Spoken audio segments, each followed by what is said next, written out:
Magandang umaga sa inyo mga minamahal ko. Mayroon akong ihahayag dito sa Biblia. Ang ihahayag ko dito tungkol sa pinagtatalunan ngayon sa larawan at sa rebulto. Tayo bang mga Katoliko nagkakasala ba tayo kung sasamba sa larawan at saka sa rebulto? Dito natin ipapahayag sa pamamagitan ng kasulatan sa Biblia.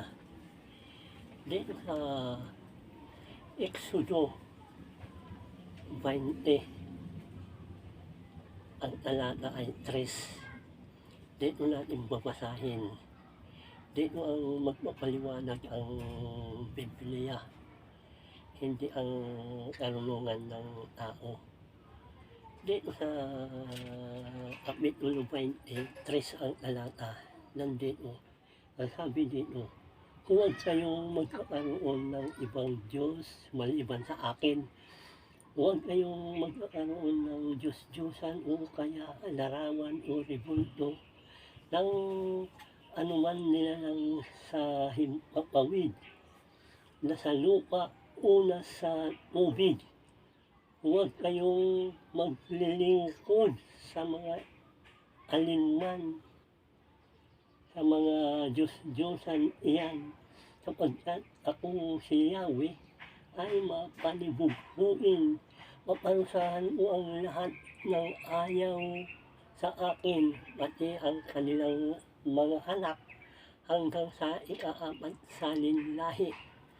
Mga minamahal ko, dito maliwanag na ipinahayag ng Biblia, ang paparusahan lang niya hanggang sa ika-4 salin lahi. Yung mga sumasamba sa rebulto at saka mga larawan. Napakaliwanag dito na ang paparusahan lang niya hanggang sa ika-4 salin lahi. Ito mayroon, kaya ito katotohanan talaga dito mababasa sa pamamagitan ng Biblia. Dito sa Juan ay sa Lucas 16:16 ito. Mayroon dito katunayan na may hangganan ang isinulat ng mga propeta, yung isinulat ni Moises. Dito sa Lucas 16:16 ito, ang kautusan ni Moises at ang sinulat ng mga propeta ay hanggang kay Juan Bautista. Buhat noon, pinangaral ang mabuting balita tungkol sa kaharian ng Diyos at bawat isa'y sa pilitan pumasok dito. Ang kautusan na isinulat ng mga propeta at saka ni Moises hanggang kay Juan Bautista lang. Buhat noon, ipinangaral ang mabuting balita tungkol sa kaharian ng Diyos. Yung paghahari ng Panginoon Jesucristo, siya ang may-ari ng mabuting balita. Mababasa dito yan sa Biblia. Buhat noon ipinangaral, sa pilitan pumasok doon ang mga naaralan. Kasi doon pa rin sila nalangan sa kautusan. Maliwanag na ipinag-utos na ng Panginoon na hanggang doon lang ay Juan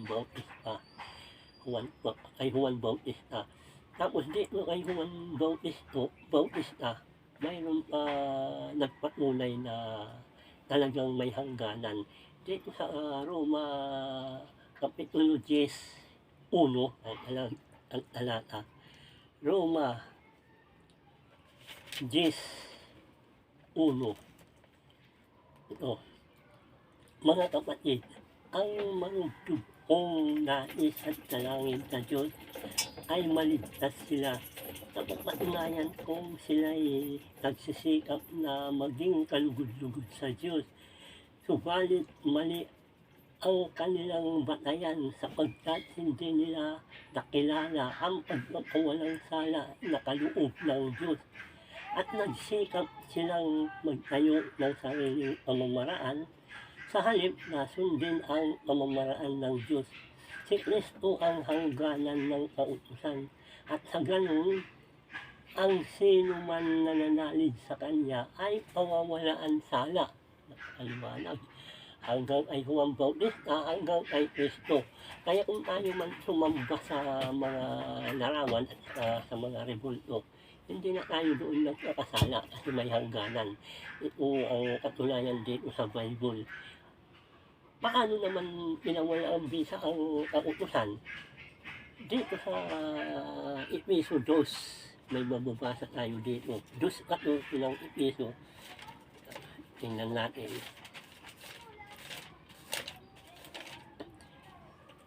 Dito sa 2:14 ng Epeso, ito. Pinag-asundo niya tayo, kaming mga Hudyo at kayong mga Hintil, ay kanyang pinag-isa sa pamamagitan ng kanyang katawan. Binawi niya ang alitan na parang pader na naghihiwalay sa atin. Pinawalang bisa niya ang kautusan, pawang mga utos at tuntunin upang pag-isahin sa kanya ang dalawang bayan at maghari ang kapayapaan. Ayan, napakaliwanag. Pinawala ang bisa niya ang kautusan. Mga minamahal ko. Kaya maliwanag dito sa Bible na nagtuturo talaga na walang hindi bawal ang pagsamba sa rebulto at sa mga larawan. Dito pinatutunayan sa Bible. Ito po ang katunayan sa Kolosas 1:20. Sa Kolosas 1:20, mayroon pa dito katunayan. Hindi lang isa ang katunayan, mga minamahal. Kaya yung nananangan sa kautusan, hindi na sila doon pawawalan sala ng Panginoon. Dito sa Kolosas 1:20 ito, at inibig niya ang sandaigdigan ay makipagkasundo sa Kanya sa pamamagitan ng anak. Sa pamamagitan ng kamatayan nito sa krus, nagkasundo nga ang Diyos at ang lahat ng linikha sa langit at sa lupa. Yan yung mga linikha sa langit at sa lupa, yan yung ibon at saka hayop. Yan ang hindi na tayo doon magkakasala. Mas isambahin natin ang mga rebulto noon kasi pinawalang bisa na. Dito sa mayroon pa katunayan sa 2:14 ng Kolosas ito. Sa 2:14 ng Kolosas nandito, pinalwalang bisa ang lahat ng kasulatan laban sa atin, pati ang pananagutan. Kaya hindi na tayo doon mananagot, mga minamahal ko. Pati pananagutan. Yan. Kaugnay nito, pinawi niya ang lahat ng ito nang ipako siya sa krus. Yan, nung ipako siya sa krus, pinawalang bisa yan. Hindi na tayo doon mananagot sa mga alituntunin na yan. Noong panahon, bawal yan. Pero nung maipako na ang Panginoon, napawi na yan. Sa pamamagitan ng kanyang kamatayan sa krus, nilupig niya ang mga pinuno at kapangyarihan sa sanlibutan. Maliwanag. Ang mga ito'y parang mga bihag na kanyang ipinarada sa madla bilang katunayan ng kanyang pagtatagumpay. Kasi doon siya nagtagumpay, ipinarada niya sa madla. Bilang katunayan ng kanyang pagtatagumpay. Kaya isunod natin. Kaya huwag na kayong pasasakop sa anuman tuntunin tungkol sa pagkain, tungkol sa pagkain. Ayan, hindi na tayo doon mananagot sa mga pagkain na mga ipinagbabawal noon. O inumin tungkol sa kapistahan sa araw tungkol sa kapistahan sa bagong buwan. Yun yung bagong buwan, yan yung Nazareno, ipinag-ipista yan eh. O sa araw ng pamamahinga. Ang araw ng pamamahinga, hindi na tayo doon masasakop sa Sabado. Linggo na ang pamamahinga, yung kay Kristo na yan. Mga minamahal, kay Kristo na yung pamamahinga. Yan. Ang mga ito'y anino na lamang ng mga bagay na darating. At si Kristo na ang kaganapan nito. Papaliwanag. Si Kristo na ang kaganapan ng mga bagay na yan. Mga minamahal ko, Kung mayroon kayong naririnig na gano'n na nagsasabi nagkakasala tayo sa magsamba sa rebulto at saka sa mga Diyos-Diyosan, mga larawan, wala na yan, hindi na tayo doon magkakasala, lalo na tayong mga Katoliko. Tayo ang nilalapitan ng mga nangangaral na gano'n, nadadaya tayo kasi mahina ang ating pananampalataya sa Biblia, hindi kasi tayo nagsusuri. Ako noon, gano'n ako, nung hindi pa ako nagsusuri, pero nung mabasa ko ang buong Bible, marami akong natuklasan diyan na kasinungalingan na itinuturo. Kaya huwag kayong patatangay doon kasi diyan na tayo tinawag sa ating kalagayan sa Katoliko. Huwag na tayong pupunta kung saan pa. Kaya may mababasa tayo yung pinagsisisi tayo, pinagbabalik loob tayo. Hindi yan yung mga nadadaya yan na umalis sa mga Katoliko. Kaya maliwanag dito kung babasahin ang mga talata, may katunayan ako dito na mababasa talaga.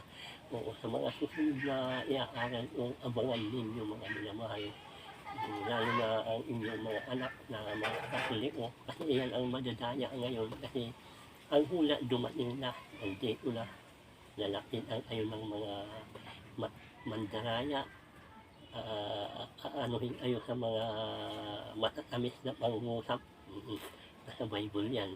Kayo naman mahina ang inyong pananampalataya sa pangunawa dito sa Biblia, maaakit kayo doon. Kaya imbis ligtas na kayo, mapupahamak pa kayo. Kaya mga minamahal ko, yung mga nadaya sa mga Katoliko, pwede pa magbalik loob. Oo, nasa Bible yan pinagbabalik loob na tayo. Kasi pagdating ng panahon ng Panginoon, wala na, hindi na tayo doon makakaiwas sa parusa kung tayo mananatili sa mga turo na hindi na ayon sa turo ni Kristo sa Biblia. Kaya salamat sa inyo kung tatangkilikin ninyo at salamat.